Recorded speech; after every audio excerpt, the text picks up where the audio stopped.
শুনেন, আমি আসছিলাম শুকনা খাবার নিয়ে, কিন্তু আসার পর আমার মনে হয়েছে, আমার একজন বলছে যে ভাই যদি ভাত না খাওয়ান আর চলতেছে না ভাই, ভাতের ব্যবস্থা করে দিয়া যান।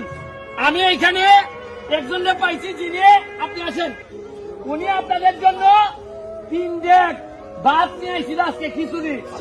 আপনারা এইখান পর্যন্ত নাকি আসে নাই, ওইখানেই শেষ হয়ে গেছে সব। শুনে আমার কষ্ট লাগছে।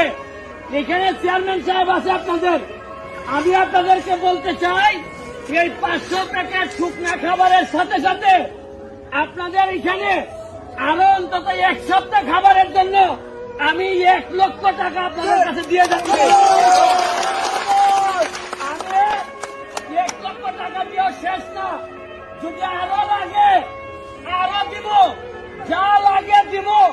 তারপরে কথা দিচ্ছি যে যাদের এখানে একবার পাড়া দিয়ে গেছি কেরারে না খাইয়ে থাকতে দিব না, এটা কথা মনে রাখেন। বিপদ কখন আছে কেউ জানে না। আজকে সুনামগঞ্জের উপর যে বিপদ আছে, আমি হবিগঞ্জের মানুষ আইছে, আগামী বছরে আমার মা বোন পানিবন্দী থাকতে পারে, আপনারা যাবেন সাহায্য করতে। এইটাই বলে মানুষ এবং মনুষ্যত্ব।